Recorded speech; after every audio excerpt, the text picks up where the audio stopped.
Without further ado, I do want to welcome up our speaker for the night. Seems like a really cool guy. This is my first time meeting him, but we actually had a different speaker a little earlier, and he filled in with like a week's notice, so really grateful for that. And as I was saying in the ad, I think it might be a little bit of an upgrade. But we're excited. We're excited to have Justin in a few months. He said he'd come back with us. He's actually closing today in North Carolina some apartment complex deals. So congrats to him.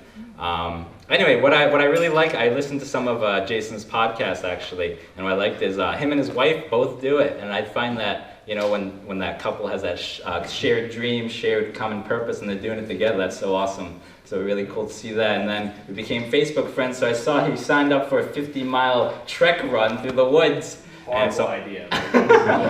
Yeah, I signed up for a marathon in September, so I was like, oh, that's 50 miles. There's a lot more in the woods. Sounds a lot more fun, though. But yeah, it's cool to see it. Here at the end, peace at the end, so. Right. Anyway, I'm really excited to have Jason here and excited to hear his story for myself. And so let's welcome Jason.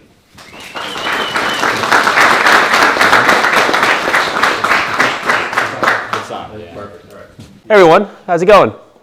Sorry, that's just recording. Oh, just recording? Perfect. We can go either way. All right, that better?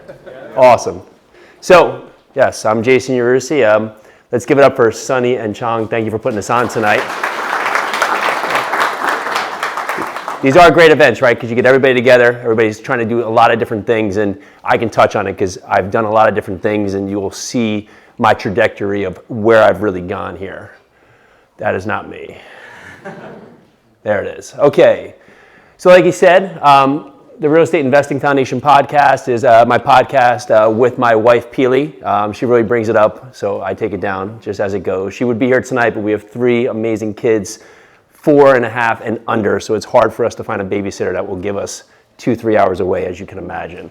Our companies is Yarusi Holdings. That's our company that really focuses on all of our flipping business, and Oak Capital Partners, for which we have a little over 420 units. Goes on another 32 unit next month, but that's been the end run of where we're going with our future business here. That's not everything we do, and a lot of my focus goes, of course, here's my family, and that's my big why I do this.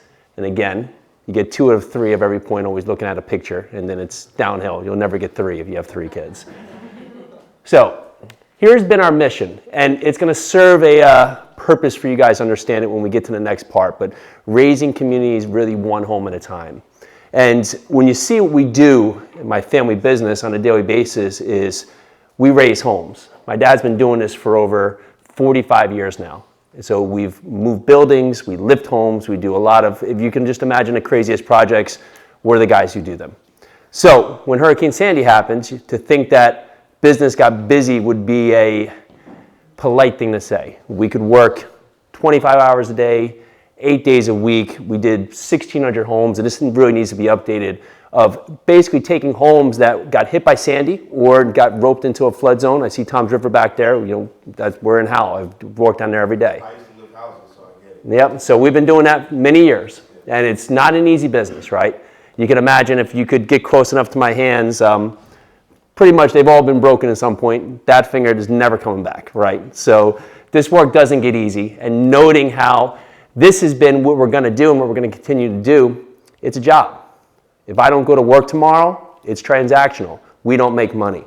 If we don't go out there and just really get at it and get under these houses and move them, we don't make money. So it occurred to me a number of years ago, well, what's going to be the difference here? What's going to be the difference in our life? What is going to be this point where, okay, am I going to work 24 hours a day, 7 days a week? Well, then I'm not going to be able to see my family. I'm not going to be with my kids. We're having, we had to ramp up our business where, we used to do 15 of these a year. And all of a sudden now we're doing over 200 a year. So to take this process, but still want to have this time on my hands, it clicked to me that I had to make some kind of change. So of course the natural progression is you do something else, which would be, well, you start flipping houses. Well, okay, we'll talk about that a little bit, but that becomes another transactional business, right? If you're not doing it, well, then it just turns it off. The water turns off. So that was our first step. We started going into really Yarusi Holdings and just taking distressed homes and adding square footage to use them by really just using our house lifting and our general construction knowledge. we took it to the extreme, right? And we'll step in. So this is a typical house in Manasquan. Just imagine this house had 6-7 feet of water in it, damage, flood, guys, put it back together. There's a lot of towns out there where, you can get back there and live, but now if you want to get a CO, well, you actually have to raise the home and elevate it to be able to become FEMA compliant. So we're able to pick up these homes at discounts. But the caveat here is we have to raise them. We have to do all that work, and we have to basically make it FEMA compliant. Well, we use that to our advantage because we're actually able to buy houses at steep discounts, because not a lot of homeowners are going to come in there and say, okay, yeah, I want to go buy that home and I want to go spend $120,000, $150,000 to renovate this, spend 8 months going through all the traffic and all the headaches to do that, and then I can finally live in that home. So we're able to buy these homes and add value. So what we would do is we would take it and lift it, and at this point, it would at least be high enough where we could actually put a foundation in.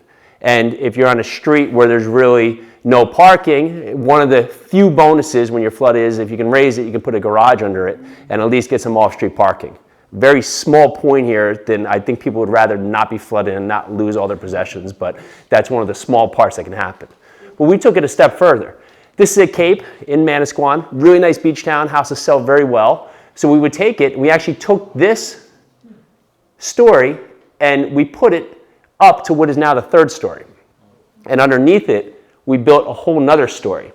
And underneath that, we built a garage. So on that point, we flipped the footprint, because I used to have a 2-1 that had a kitchen and the kitchen, living room, all just basically railroad style all throughout. We took it, raised it up to the 3rd level, took the kitchen, we completely gutted it out, took the kitchen, full bathroom, living room, dining room, foyer, everything moved downstairs onto what is now the 2nd floor. Because the 1st floor cannot be any living space because now we're in a flood zone. We also got off-street parking. And now upstairs, we're able to put 3 full bedrooms, including a master bedroom, master bath. And now the value just goes from there. If you can do that within the numbers here, you look at your retail price. If I can build for $110 a square foot, $120 a square foot, $150 a square foot, and I can now sell it for $200, $300 a square foot, you can see where the value can come in. And that's why we started making these choices. But what happens on these projects is there's a lot of things that are out of your control. One, towns got so flooded. Just imagine these small towns here. You got, Mary and Bobby who work in the building department. They're doing 20 permits a year, and all of a sudden now they got to do 500 because there's all this flooding happening now. They're way overwhelmed. So now they can't get the permits turned out. Well, now you got all these inspections that need to happen. Well, now these inspections, instead of saying you're supposed to have this 72-hour window for inspection to show up, well, now that 72-hour window is given grace because they're so backed up, it's 2 weeks. So now, you're trying to do a foundation, you can get a foot inspection, and now it's going to take you another 2 weeks to be able to get that inspection, so you basically have to stop that project. And what became a very big caveat is the utility companies. The utility companies actually have to come out and disconnect all the power. And now you can't do that until you actually own the home. So if I brought this home, I'd have to call the utility companies to come out and shut off the power. So disconnect the electric, disconnect the gas. What happened, and it's not only us, we did this for 2,000 projects now. It happens that they may come in 5 weeks, they may come in 8 weeks. They were so backed up that I couldn't start a project now because I couldn't put in my permits until this happened. I couldn't start a project for now 3 months. So nice on paper, we make some good money, but now you're holding just basically something that has no income coming in for 8, 9, 10 months. So that's the one part is you have to look at when you're doing projects, what's in my control and what's out of my control. I can crush it. I can get in here and do this work. We can get these houses lifted. My brother and my dad, honestly, if we had both crews running, we could do 2 of these a day. They get in there, they can actually lift this house. That's how sufficient they are. Get this to happen in 2 times a day. But I may not be able to start the project for 3, 4 months. And sometimes in a lot of towns, that's actually pretty quick for homeowners because there's so much red tape that's happened. Now, has it quickened a little bit, and will there be more opportunities again because now it's basically, I guess, weeding out? Sure. But at the point of trying to do this on volume, you always have to look at what your restrictions are in your business. Because again, if we're going to have all this capital tied up, you buy it for 300, you have another 150, 160. If you're going to have all this capital tied up, because on the back end, I also have to get the utility shut back on, which may now be another 5, 6 weeks. So we started looking into other towns, started doing some other work. typical thing. Doing mailers, going out, seller appointments, doing that point, just looking for the ugliest house in the block. This just happens. I can't get away from flood zone, so this just happened to be in a flood zone, but it was high enough, the floor, where I didn't have to lift it to meet FEMA requirements. So this house, we call this the Gandalf house because the guy had a cat named Gandalf he could never find when we were in there because it was so packed that he had string lights running all the way from upstairs downstairs that was running all the electricity in this, and he was smoking these brown cigarettes. I was just shocked. It was basically made out of terracotta, which is like tile, the house, but that was the only reason the house wasn't burning down. But it was so full with stuff, no wonder we couldn't find the cats, that I thought a closet was a bathroom. So when we brought it, I actually missed it because I actually made the mistake that I thought there was a bathroom on the first floor, but it was the old contemporary styles where all the bathrooms were actually on the second floor. But because I think I was, one, worried trying not to get burned down, two, worried that I was probably sitting on 10 dead cats, and three, just couldn't get there, you make these mistakes. But for this, we were able to add value. Again, another project here, add on a whole addition to this, really just add the square footage because we're working in towns where we can build at a per cost per foot where we can sell greater. So that house turned out dramatically great, and we were able to pre-sell this when it was in this state. My amazing wife was able to do a Facebook Live in the house with the house completely gutted, and we randomly found a buyer that could not find a 4-bedroom, 3-bathroom, basically a month into it, so we had this pre-sold, which doesn't always happen, but if you can do that, you think of your costs and your holding costs, that she was able to do this, and it was pouring rain, and we had stuff everywhere, and she just put it up there and said, I'm just gonna do a Facebook Live in the house, and just started marketing it out there, and we got a call the next day from an agent, walked it through, and we were able to just sell them the dream. Guys, this is basically how the house is gonna lay out. They had 3 young kids. They asked us for 1 change on a bedroom. Perfect, but we're such an early stage. So a lot of different ways you can do things, but remember, marketing, and the quicker you can turn your transactions around is super, super important. So that now, of course, is taking homes to their highest potential. But the cost of profit becomes less stellar on all fronts because really, I can't control my plan, right? There's so many things that were out of my control. And again, I'm doing enough construction work, I'm just creating more jobs for myself and more things for us to do. So we started to progress and started to really think, okay, what are some things that we can do? What are some things we can do to really create this passivity to our life and create this generational wealth that we're looking for? So past this, I'll speak to Airbnb. We do have another in Manasquan, 2 other Airbnb houses. Again, I was actually going to lift these houses and sell these, turn them around, renovate them, but it took 6 months for my utilities to come back on. So I missed the summer. So here I am in the midst of summer, like I was right, I missed the Memorial Day to get on here. Again, out of my control. But you have to have multiple exits, and when you do, it gives you an advantage. So for us, we looked at it, and this before I was even thinking Airbnb, okay, we can rent these, and these are mainly summer rentals. Okay, what can we do to really just maximize this value? Well, there's actually a 3-bedroom house and a 1-bedroom house. Well, we were able to get the 3-bedroom house rented for the first half for the whole summer at really good rates. I mean, they rent, between the summer about $28,000, $30,000 for 3 months.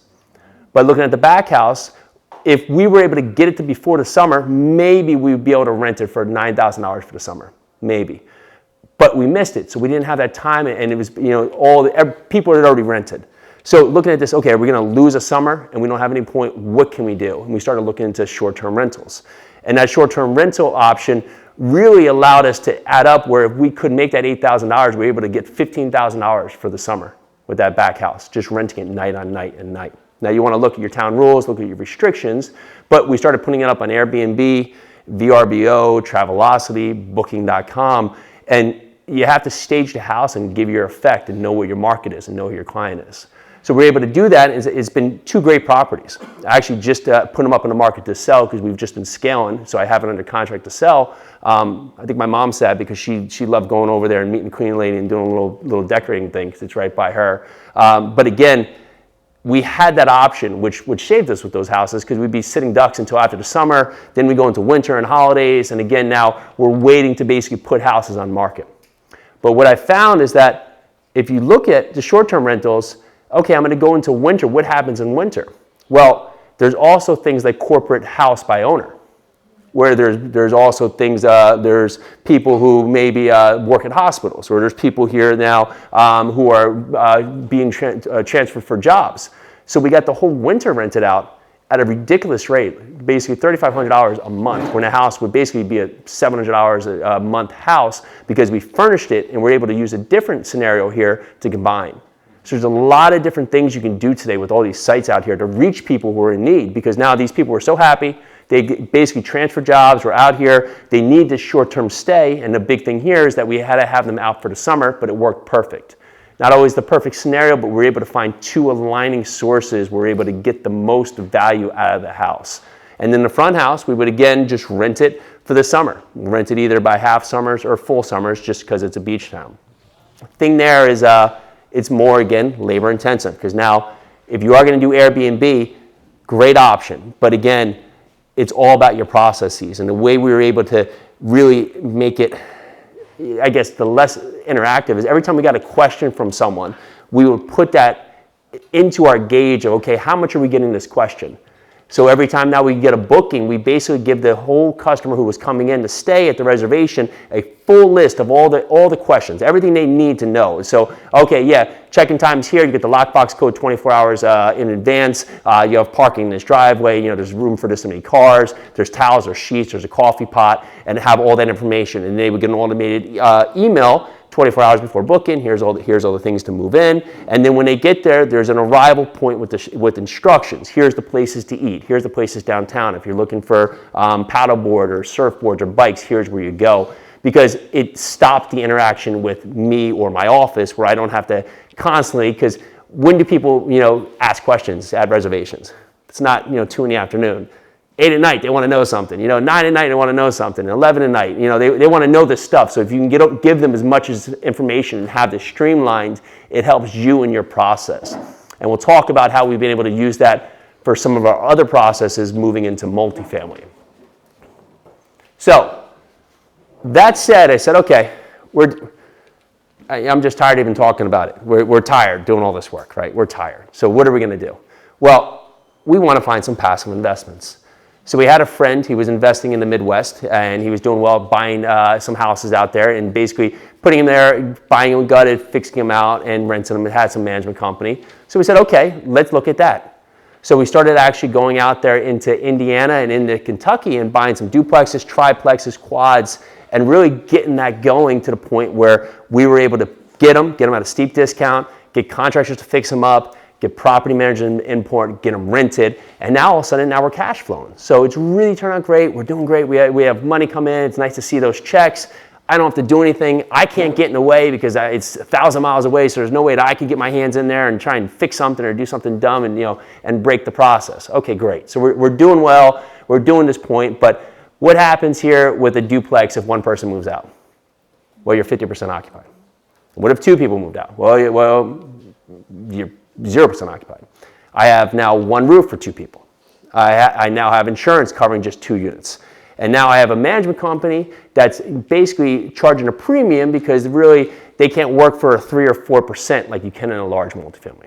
And if something breaks, if a toilet breaks, well, I gotta have the plumber, run out there and see what parts he needs. Look at okay, I need this part. Now run back to the store. Now run back and fix this. So now I'm almost paying triple just to get a toilet fixed on these properties so you can see your cash flow chew away pretty quickly. So looking at that, I said in my mind, well, we're cash flowing great, but the economies of scale here, if I want to really ramp this up, how many of these can I buy? It's going to take forever, and at this point, I get some of the cash, invest it, get it stabilized. So what can I do? And well, what would this look like if I started buying 50 units or 100 units at a time? What would that do? And it just dawned on me that if I could take this scalability here, where if I got 100 units, I have 2 people move out, no big deal, it's 98% occupied. Okay, 100 units, well, maybe it's 2 buildings. Now I got 50 units in each building. So now I got a roof covered in that, so I only got 1 roof. Maybe HVAC's at a point, or I have a boiler running each of those 2 buildings. Okay, so I don't have a boiler and HVAC just covering 1 unit. I have now servicing multiple units. I can now hire staff. I can now hire full staff that can operate this property. So it dawned in my mind, well, okay, what I need to do is looking how to scale. And I need to find other people around me that are doing this and basically follow their steps. And that was the point where we created Oak Capital Partners, a multi-investment firm looking for value-add opportunities in its core market. This is a little bit of an older slide. This was 2017. Our first acquisition was a 94-unit Class C apartment complex in Louisville, Kentucky. So we just jumped for it. We were doing 3 and 4 families, and we went right from there up to a 94 unit. So we sold the small ones, went all in, and for that point, because we want passivity, we want generational wealth, and I want to be able to have my day where I can do with my day what I want and not have it dictated because I have to do something transactional.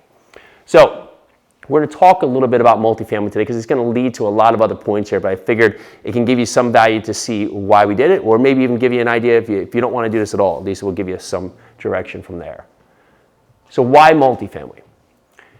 It hits a lot of boxes. With multifamily, you have cash flow, you have appreciation, you have tax advantages, depreciation, debt pay down, and economies of scale.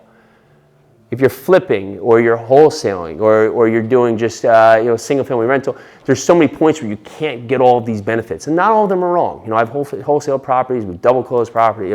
We've done it, right? It's good. You get that money up front, but you lose in that point where the tax man comes calling, or you go to that point here where you have to do it again to repeat it because now you have so much marketing going out. So for this, there's very few classes where you can have so many things to your advantage. This is why we invest in large multifamily. Well, everyone needs a place to live. It says in 2030, the country will see the additional demand for 4.3 million new apartment households. We are not building that many households. So we need more renters than we can currently build for. And when people build, what do we need housing for? We need housing for the working force. We need housing for the blue collar. Well, there's not many people building apartment buildings that are for lower income or for the working force. They're building Class A apartments. So looking at this point and looking at what this demand is, we knew there was a niche here that we can continue to buy these assets, service the need of working force and the working class because it's going to constantly be in demand. They have the ability here that why I'm standing here talking to you is that they're creating income for us. They're creating cash flow for us. Without me because I'm able to hire a full staff that's afforded by the property. You can force the appreciation of apartments. So if you go in, who here flips homes, right? And you put it on the market to sell. I mean, some of the most annoying things if someone comes in and they don't like it, you paint it, I don't know, it's shade of gray, right? And someone doesn't come in and the house is beautiful, they love the house, but they just can't get past the shade of gray because they like a different shade of gray, right? And it's just the most simple thing that someone, if we just had that conversation, we could fix, but now you're source. Or, you put in granite and they want quartz. Or you're subjective to people's ideas of what they want that are valued, that really have no serviceable income to them. Well, with apartments, you can force the appreciation, which basically means that everything you do to add to the bottom line, basically just like a business, makes this more valuable. So if you buy the property, and it produces, after you take your income minus your expenses, $100,000 of income. If you take that property and you add in, say, another $100,000 to the bottom line of income, add a 10% cap rate if you're in that market, that's now another $1 million of value you just added to the property by basically improving the operations, just adding in the rent, or this. People don't care what the countertops is, they don't care if there's carpet in there, they don't care if there's, vinyl siding. It's not to the point where that matters because it's all about building the income in the bottom here, where it's not like a flip where you're destined to the buyer's protocol. Apartment investments are also inflation hedges, basically because as inflation grows, usually your rents are increasing. Usually you have your increases of rents that basically grow year to year. Apartments also now are a great part because you can refi and roll. So if I take that apartment and I now make it more valuable, where at point maybe I get an 8% loan to cost on a $1 million property, and that's what they point. So $800,000 loan, $200,000 that we have to put down. Well, if I improve that property where now it's worth, say, $1.5 million, and I'm now able to take 80% of that, so $1.2 million is going to be our loans. We're going to be able to take out $300,000, $400,000 tax-free until we sell it. So, and for that point, there's so many different advantages you can do with these apartment buildings. So Here are some of the ways that we've improved net operating income, and this goes for people that are doing rentals, Airbnbs, other points here, because it all transcends. Water savings. One of the big things with older houses is that you go in there, it's 3.8 gallon toilets, you get a ton of water going out. Well, imagine you have that going on in a 94 unit building, right? So we'd go in there, we spent $25,000, we took all those toilets and we put in 1.2 gallon, low E flush toilets, put in shower heads and aerators, right? Cut our water bill down by 30% for the entire building. So, sounds good, right? You know how much value that created in that apartment building? $330,000 from changing toilets. The building was now worth $330,000 more from just changing out toilets. So small things can have a titanic approach when you're basically dealing with apartment buildings. Adding additional units. If you have a second office or a neglected office for a smaller complex, you could turn that into a unit. Laundry revenue. You can get contracts for laundry where people will actually pay you so they can service it, and you can do a split of revenue and be able to really have your hands off on the whole process here. You don't have to have your maintenance staff counting coins. So we had utility data here, right? You can get utility data. There's utility approaches in deregulated states where you can go in there and compete on your electricity and your gas and other different dynamics. Move-in fees. So in some of our apartment complexes, we don't do a deposit or a security deposit. We actually do a move-in fee with a surety bond. So sometimes, everybody who's been a renter, go in there, you're moving in day one, you nick the wall, right? You're like, oh, there it is. They're going to charge me, $500 and it's over. I'm losing this. Well, you have this tenant base that's so worried about the security deposit that we just got rid of it. We started charging a move-in fee for getting the apartment ready, and we make them do a sure bond on top of it. So it's a $75 sure bond, which assures them up to 1 month's rent. So what happens with that move-in fee? Well, that's more income. $350 goes to my bottom line, day one, and now I'm charging them a sure bond. That's another $75. So now they're all in $425, where the average deposit for the apartment complex across the street was $525. So now I feel like they're getting a discount where I'm still being covered the same, just in a different way, and I have more income coming to the bottom line. Short-term rentals, we spoke about. Pet fees. You want to look at what the market allows, right? If you're in an area here where your market, everybody else is renting the pets, right? This building here didn't allow dogs, didn't allow any pets at all. That's what their point. We don't want, there were 600 units around the area. All other units said, we're allowing pets, we're going to charge you a $300 non-refundable deposit and $25 a month for those pets. 600 units are doing it, it's going to mean that I'm going to be able to do it too, right? But when we did our inspection, there were 7 units with dogs and 1 unit with a boa constrictor. So we don't allow snakes. But on that point, they already had pets in there and they could have been charging for them. So we put in pet fees.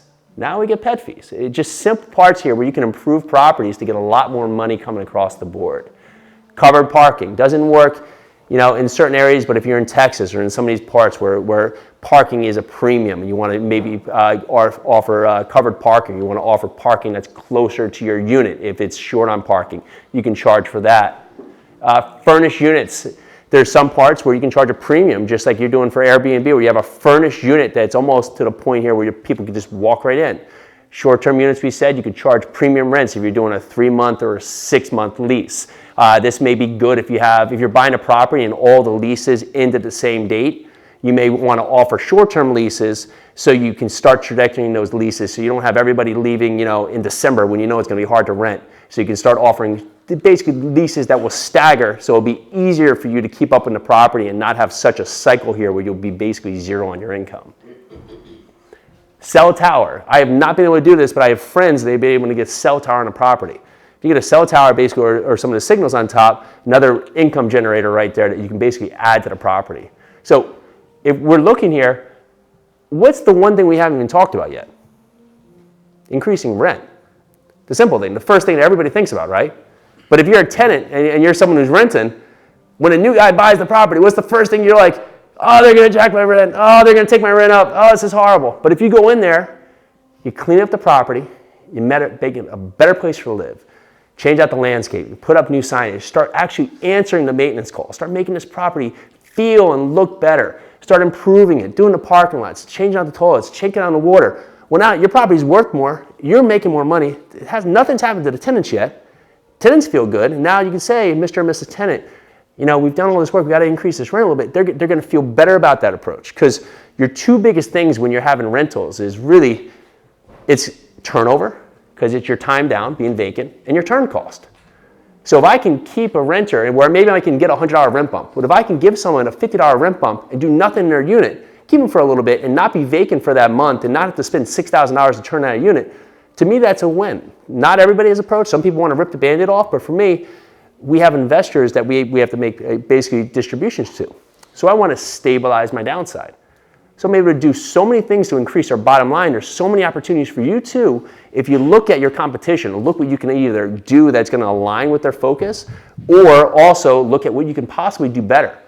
So that's been very, very good for us.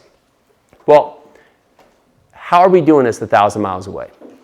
It all comes down to creating a team, right? You have some people here talking about management consultant and other points, right? We had to put this team together. We did this before we got into these properties. We wanted to find a property manager that could service units. And if you're looking for a property manager, many times people hear disaster stories.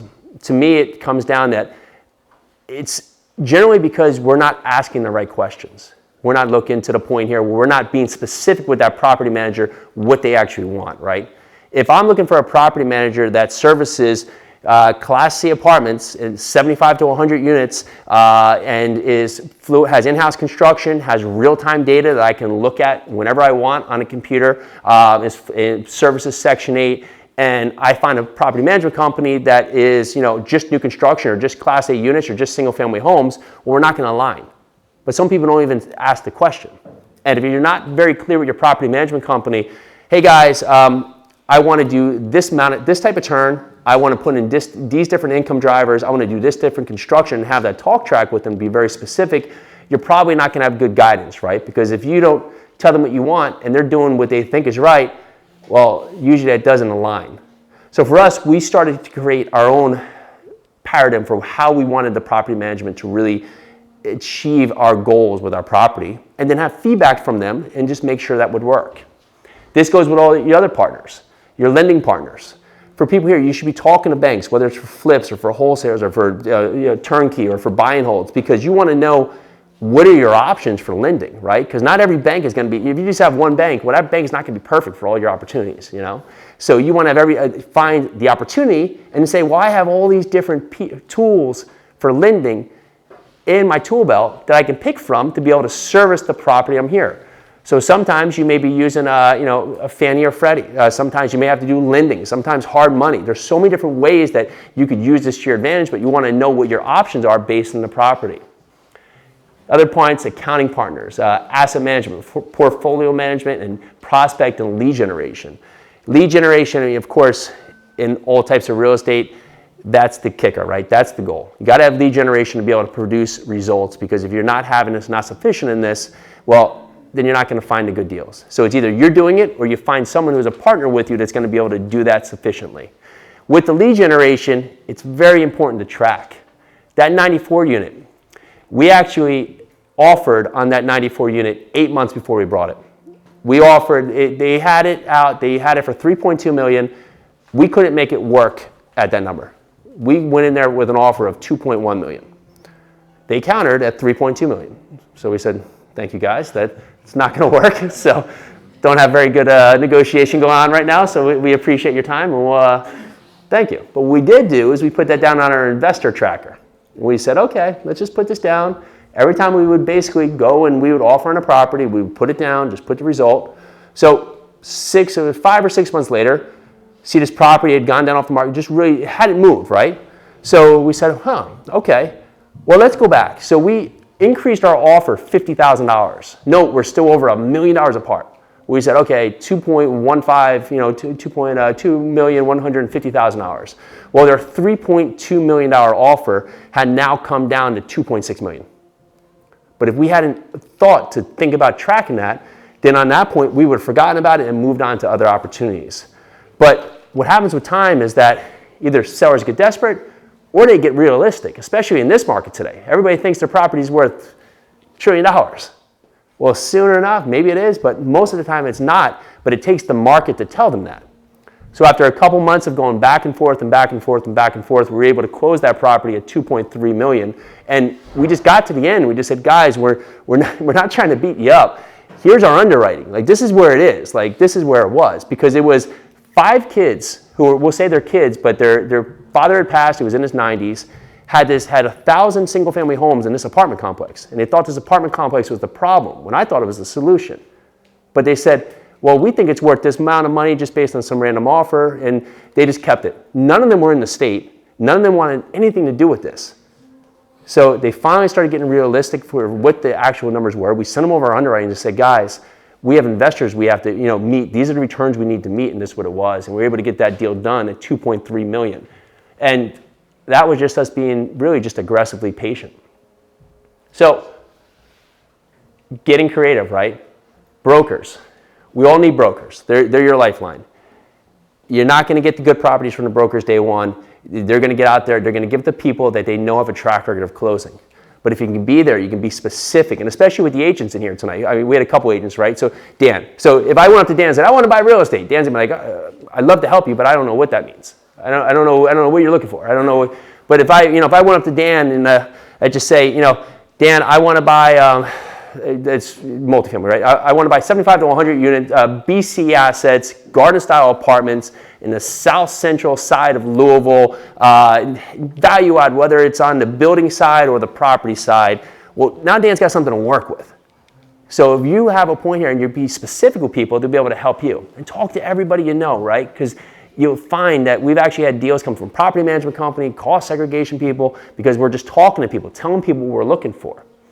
Look for the mom and pop owners. And you'd be surprised what mom and pop owners look like. Look for the mom and pop owners because they're the people that are doing all the repairs. We bought a 48 unit. The guy had the property 25 years.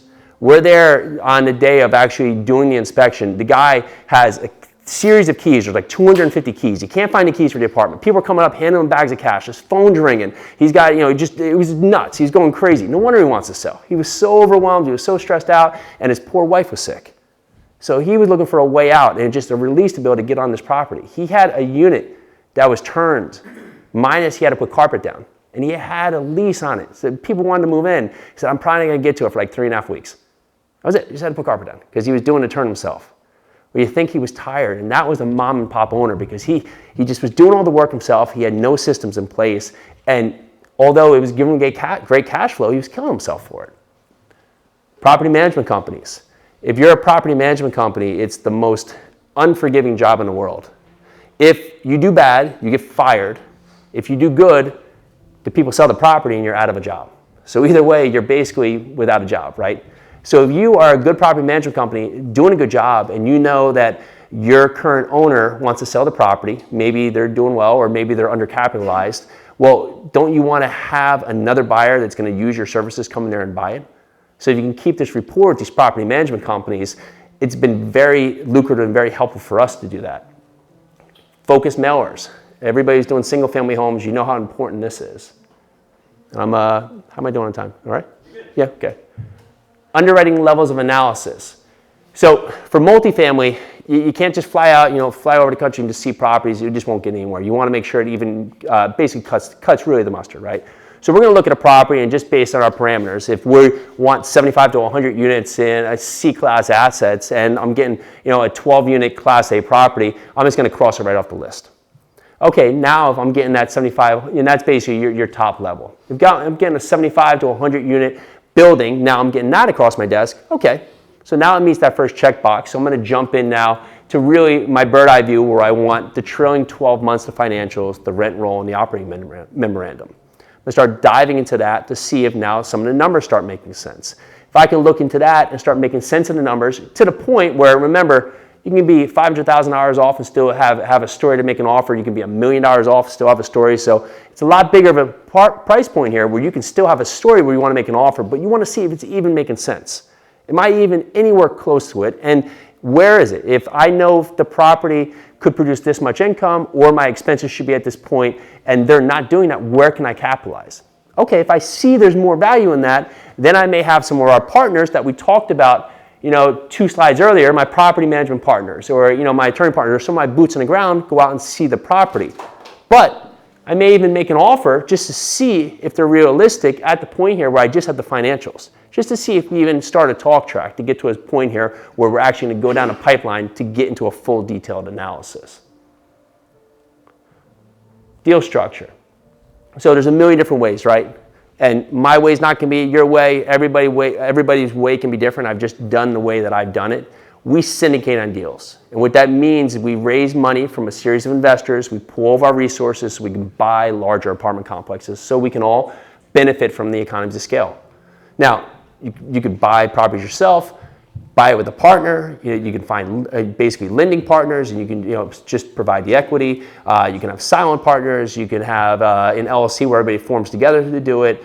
We do a part here where we create an LLC that has a general partner, which is us, who basically manages the property management, and limited partners who are basically all the people who are just bringing in money as a passive investment. And that's how we structure our deals.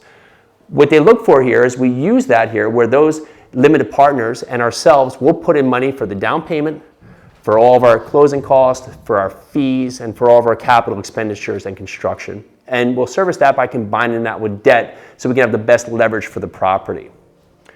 The holding period is really going to depend on the opportunity, just like you have for a flip. Some flips are quick exits. Some flips, you have to a point where they're going to be a longer part. You're putting addition on or other points.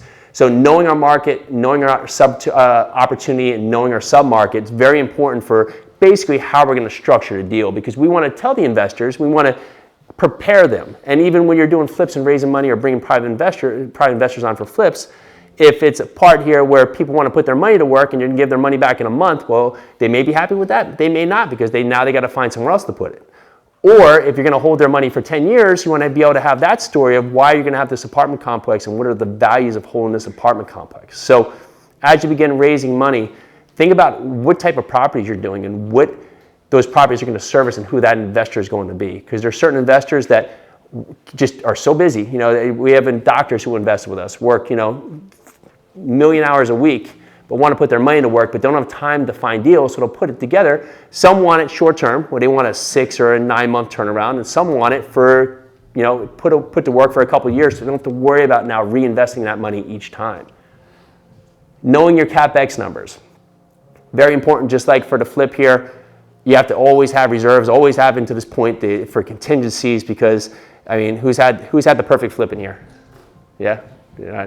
Me neither, right? So there's always something that comes up. There's always something that comes up. You're never going to have that perfect timeline. You're never going to have that perfect budget. You're going to do everything in your power to reserve correctly, everything in your power to put together for what you think you can do. But numbers either going to, sometimes you'll run short, sometimes you'll run long. But there's always going to be a certain point that you need to really have that extra reserve there. Because generally people don't lose because they're doing a lot of projects or scaling up. They lose because they're not reserved correctly. They may have a lot of leverage that you can use, and leverage can be good, but if you have a lot of leverage and the market shifts on you and you need to hold the properties 3 or 4 months longer, well, if you don't have those reserves that cover any your interest rate loans or any of your debt service, well, you're going to be in trouble. So make sure to reserve correctly, because you don't want to be in a position here where you're putting other people's money at risk. And that's the most important thing here is, one, you want to give people great returns, but even more important than that is you want to return people's money, especially if you're taking people's money on. 1 to 5 year budget. This, of course, is going to come down to more apartment complex or other buy and hold strategies. But again, have a budget for what that's going to look like, because you're going to do all your renovations day one, but you may not have to change out all the ACs, or all the apartments you can't walk in and turn day one because you have leases. So how's that going to look over the life of the hold? And triplex or your quads in here, you may have them that you have 1 unit vacant, or you may have 2, but the other ones are a year lease and they just started. So what's that trajectory going to look like? What do I need to reserve for when that tenant moves out? And finding the money. You will be amazed here that for people looking to raise money, where you'll find money. And I have too. You'll be just shocked of who, worked at a bank and then they moved to another bank and they have, $100,000 sitting in an IRA just sitting there dead. So talk to people, tell them what you're doing, because these opportunities, especially in real estate, it's a great opportunity. And what we love about apartment buildings is asset-backed security. So for them, they have a way that they can put their money to work with something that is asset backed, right? Stock market's great if you do it right, but if Apple goes down or I don't like their marketing, I can't call up Apple and say, hey guys, I don't like your strategy. Can we change that up, right? With apartments, you can have real-time change. You can help the value to the apartments and really use people's money to put to work. So you have friends, family, inner circle, banks, non-bank lenders, hard money lenders, IRA, life insurance, personal savings, private equity, hedge funds, lines of credit. We actually, self-directed IRAs, for 2 of our deals, raised half our money from people using our self-directed IRA because people want to put their money to work. So think about people who really just have money that was sitting, in a job and they left a job and now that money is just dying, especially in some of these rough weeks we've had in the stock market and they want to move forward. Think about those people, talk to them and tell them what you're doing. Have these conversations now, especially if you're looking to buy real estate and you want to get into it. Talk to people and create a plan about what you're doing because there's nothing harder to sell when you actually need the money. You want to talk to them now. What we did is we actually raised money for buying an apartment complex before we actually had an apartment complex under contract or we're even making offers. I created a mock deal. I said, okay, here's the property we're going to look for. This is what we're going to look for, guys. Because what happens when you go talk to somebody about something that's new, especially new what you're doing, well, they're not even looking at a deal. They're looking at you. They're saying, okay, well, you are, you're the painter or, you work in finance and now you're raising money for an apartment buildings. They have to get used to you doing something new. And now they have to understand this new space about investing in real estate or investing in apartment buildings and why that's a viable source. And only then they can understand the deal. But if you're trying to do this and you have to close, a couple $1 million loan in 30 days, and now you're having that talk with the people. Now they have to get used to you, get used to the strategy, and get used to the deal you have in a contract. Well, now it puts you in a point of actually being desperate. So we went out there because now people get used to us. They understand what you're looking for, understand why we were doing it. So when we got that apartment complex under contract, we now said, hey, Joe, you talked about being interested in investing in apartment buildings, talk about putting in $50,000. We actually did find a deal that fits right in the parameters we were looking for, and here's the deal. It made it a lot more of a warm conversation when we went back with people because it wasn't our first time talking to them about it. They were used to us now investing in this space, whether it was flipping, wholesaling, any of this, wholesale, whatever it was, they were used to what we were doing. So now they understood it, understood why we were doing it, the market we were in, the team we were building, the deals we were going to look for. And it made it so much easier for us to go back there and said, here it is. How does it sound now? Great. Perfect. So, how can one get involved in an apartment complex? You don't have to do everything. There's so many different people here, and it comes down to having money, time, knowledge, and credit. And you can have all of them, you can have one of them, but at this point, it's going to be what do you have that others don't? Because the doctor, he's got no time. He's got money, he's got credit, he's got no time. Someone can bring him deal and bring him good opportunities. Well, now you've just filled that void. You may not have any money or have any credit, but you have all the time in the world and you know how to underwrite these deals because you've been learning, you've been putting the work in, and you can find these deals and partner up with those money partners. So look at what you can bring to the table. And from us, we do the GP side. We find the deal, we underwrite the deal, the sponsor loan guarantor, and we bring equity to the deal as part of the GP, as part of our share. And then we partner that with people who invest passively, who are limited partners in a deal with an experienced operator. So these are some of the things we were working on. We did close this 48 unit. It was 5 months ago. 284 unit closed in December in Austin. Under contract on a 32 unit. We'll close next month. Pretty much what I shared, I'm just going to continue to use those strategies because that's our MO. That's how we're operating. That's what we put out. Creating cash flow through multifamily investments. We do continue to raise houses. Every day, we're up there raising houses. We're raising houses in Moonachie up this way tomorrow. If you want to come see a house raised, to Sedita. And for that point, continue to use that strategy. We still do flips, but we don't do many of them just because, again, I'm now creating myself more of a job. And helping others achieve their investment goals. One of the best part about buying apartment buildings is that we're able to give people another viable option that they can invest in that gives them a great return. So think about not always about what you need to do. Think about how you can help others. And if you turn it and spin it around, you can get a lot back for yourself. So a little bit, Real Estate Investing Foundation podcast, and there's a website. And Michael, who is a GM in the office, if you do this texting, you get a free case study on how we did close that 94 unit. and I'm sure Sonny can get you the slides. But that's my story. Cool. All right. Thank you guys. I appreciate it. I lost Sonny. Oh, there you are.